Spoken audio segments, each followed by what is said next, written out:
Hello guys, welcome back to the channel. Today I'm gonna show you all the details of the new Renault Austral. Now this is the key. You have the new logo here, and when I unlock the car, you see that we are greeted with the beautiful animation of those LED lights. Now this car replaces the Kadjar and it looks phenomenal. Let's start with the exterior design. Now on the front, you immediately notice those beautiful lights with the C shape. You see the daytime running LEDs, and then they turn into indicators in this section. If you go for the matrix LEDs, then you would get also the dynamic indicators. This grille has got the beautiful pattern, and of course in the middle there is the new Renault badge. Beautiful new logo, looks very nice, modern and minimalistic. Name of this color is Blue Iron.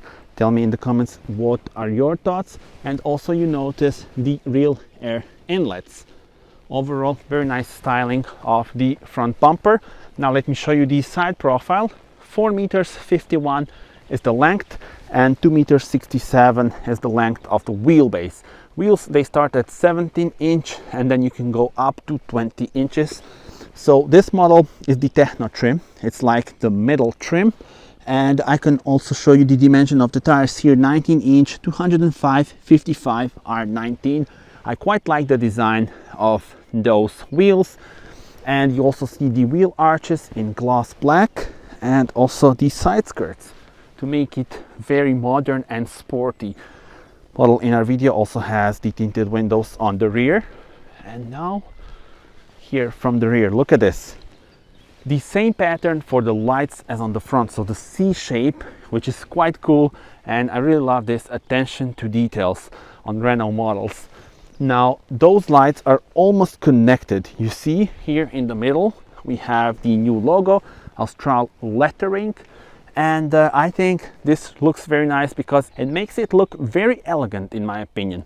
Now also one thing that you will immediately spot is the signature during the night. So when you see this car on the road during the night, you will definitely know that it's a new Austral. Let me also show you the bumper that also has a lot of gloss black elements. You see they go from wheel arches and then also here in the lower section of the bumper, but also some robust parts here. These sensors, rear view camera is located here. And speaking about the design, you can also go for the higher trim, which is the Esprit Alpine, and then you have more sporty look, like very sporty look. I think that this car actually looks very good. I do prefer the Esprit Alpine, but share your thoughts with me. Would you go for this one, or would you pay extra to have more sporty look? Time to check out the trunk. We can actually open it with the key as well. Press this. Tailgate goes up. Here we are greeted with from 500 up to 575 liters, depending on the position of the rear bench, because that bench is flexible, so you can move it by 16 centimeters, allowing you to have either more space for the occupants at the rear or more space here for your luggage. It's a nice square shape. Also look at this. The spare tire, something that we don't often see in modern day cars. 12-volt power supply is here, and the hooks for your shopping bags are on both sides. You see it here as well. We can close it by pressing this, and yeah, well, I want to hear your thoughts on the exterior design. Let's also mention one thing about the suspension. So on this car, you can go for the 4Control advanced system. It's basically the rear axle steering, which gives you the steering of the rear wheels up to 5 degrees, allowing you to easily maneuver through the city and through the parking lot. And then you get the multi-link rear axle. Let us now check out the interior of the car, which is very modern. You have the beautiful layout in front of the driver with dual screens, and let's see it from driver's perspective. But before we do that, I just want to show you those seats. So there are actually few options, and this is one of them. Looks very nice in this combination, in my opinion. Once again, if you go for the Esprit Alpine, then you have different seats and different materials, and a bit of a different interior as well, not just exterior. Here we have some classic switches, the beautiful ambient lights. I will show you different colors that are available. The door pocket is pretty long, and yeah, you can fit various things inside, and some nice materials in here as well. Alright, and let's start with a wider view. It's so nice to sit inside this car. You have the dual screen layout, great materials throughout the whole cabin, and also beautiful ambient lighting and some cool elements such as this part that can be moved. And let's change the view and let me show you more details. Alright then, so the 12-inch infotainment system and the 12.3-inch digital cockpit with different views. There are still some buttons, which is great. For example, here is where you can control the air blower, adjust the temperature, and some various details and settings for the AC and ventilation can be adjusted in here. Your hazard lights are here, while the lock button is located on the other side. 2 USB-C ports, 12-volt power supply, adjustable cup holders, and now this element, so it can be moved. Also has a very cool sound when you move it, so quite cool. And here is your wireless charging pad. A lot of room inside this storage area. Press this to get extra storage area. That's quite cool. And if we press this, you have the glove compartment, and we also have the specs of the model in our video. So let me show you this. This is a mild hybrid with 160 horsepower. I will talk about the powertrain options a bit later on. So this would be the price without options, but as you can see on this model, we do have some extra things added. Advanced driving assist package, 360 camera view, safety package, spare tire, and the metallic color, which is the iron blue. That looks amazing. Total price is here. I think this is great value for money. And yeah, well, you can pause the video here. And now time for the infotainment system. So it's a very nice and responsive infotainment system, easy to get used to it, and also it's got the very nice graphics and animations. Here you have the car settings. For example, you can adjust and configure the driving modes. Ambient lighting is very cool on this model. Look at this. So the whole spectrum of colors available. You also notice that we changed the whole layout here of the cockpit, and now here you can see various colors that are available. I quite like the blue one. If you follow me regularly, you will know that I'm a big fan of the blue color. So yeah, light intensity can be adjusted. Of course, if you don't like it, it's possible to turn it off then, but I would keep it on all the time. You can also adjust the driving details, steering effort, vehicle dynamics, and in personal mode, which you change here. So this is the multi-sense button to change between various driving modes. So this personal mode can be configured. You can configure the engine as well. So those are the options. Let me go through all the driving modes. So comfort, then eco, sport. I quite like this animation here.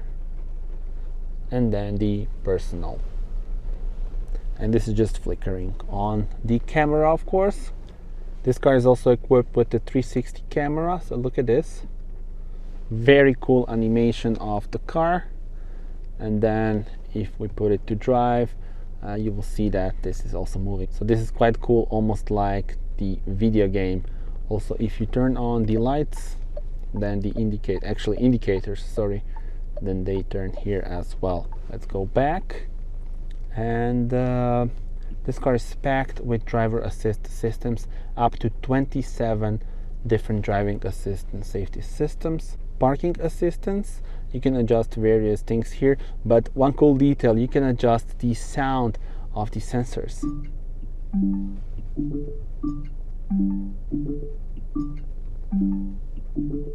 Tell me which one would you choose. And vehicle settings are here. You can do the hands-free lock and unlock, actually put it on if you want. Then internal sound when you enter the car, driving lights adjustments, and bunch of settings here. Screen, you can adjust the brightness of the screen and the volume for the indicators. So look at this. I will actually keep it that way. That's quite cool. And favorite button on the steering wheel is this one, so you can use it for something that you use often. And you can edit the widgets as well, depending on what you want in your main menu. And that's pretty much it when we talk about the settings here. This is the main menu, and also like place where you have all the things in one place is here, so you can adjust the settings for the system in here. So overall, very nice. And once again, it's so cool that the AC is on those nice switches. Start engine button, start, stop, off. Now let's go here in front of the driver, digital cockpit with different views.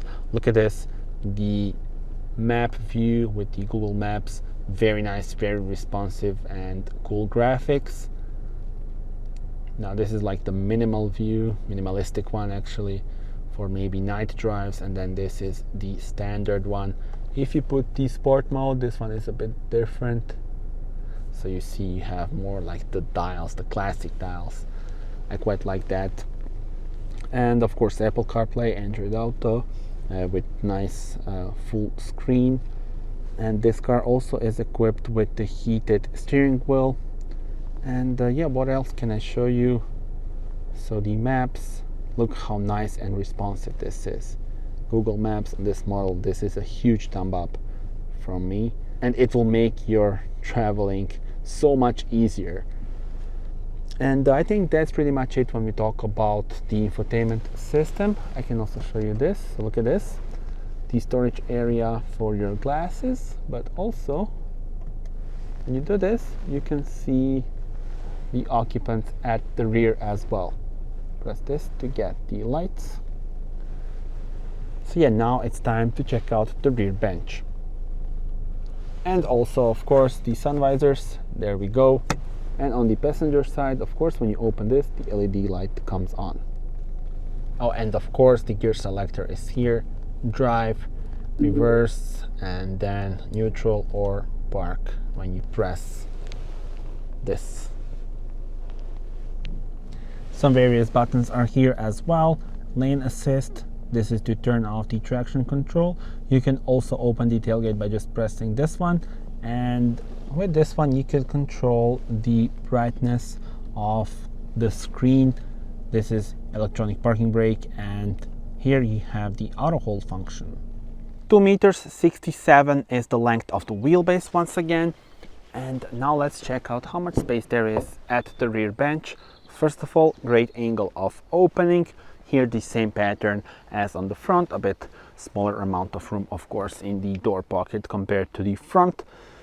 Now here, let's jump on board and look at this. Front seat adjusted for me, still plenty of room.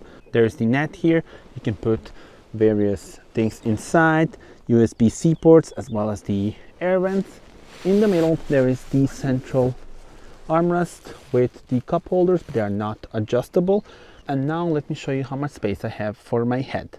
And now look at this, look at the amount of room that I still have. I'm 1.87 meters and this is just perfect. So great comfort here at the rear bench. And what is also important is that you can move this bench by 16 centimeters. So look at this, I can move it a bit, but still, for example, I have room still for my knees, for my head of course, but now we even got more room at the back for the luggage. So that's really good. And let me show you from this angle, look at this. When you slide the bench, a lot of options are available. Time to check out under the bonnet. So you need to do this. and we do have hydraulic struts on this one. So the model in our video has got the mild hybrid powertrain. Speaking about the powertrains, there are a few options. So you have this mild hybrid, which is the 1.3 liter 4-cylinder petrol mild hybrid with 160 horsepower, or you can go for the version with 140 horsepower. And then if you want more power, there is the E-Tech full hybrid with 200 horsepower. So it's the self-charging hybrid. I actually drove that one, so you can watch that video on my channel as well. Tell me in the comments what would be your choice. So 2 mild hybrids and 1 self-charging hybrid. And also I need to mention that this car has the X-Tronic CVT automatic transmission, and if you want to go for the manual, then you can get the 140 horsepower mild hybrid. That one here in Croatia is available with manual, and then this one is available with the CVT. But I believe that also in the future there should be the less powerful mild hybrid also with the CVT transmission. Alright guys, that's it. Thank you very much for watching this video. Do subscribe, as we are now going on a point of view test drive. See you on the next one. Bye bye.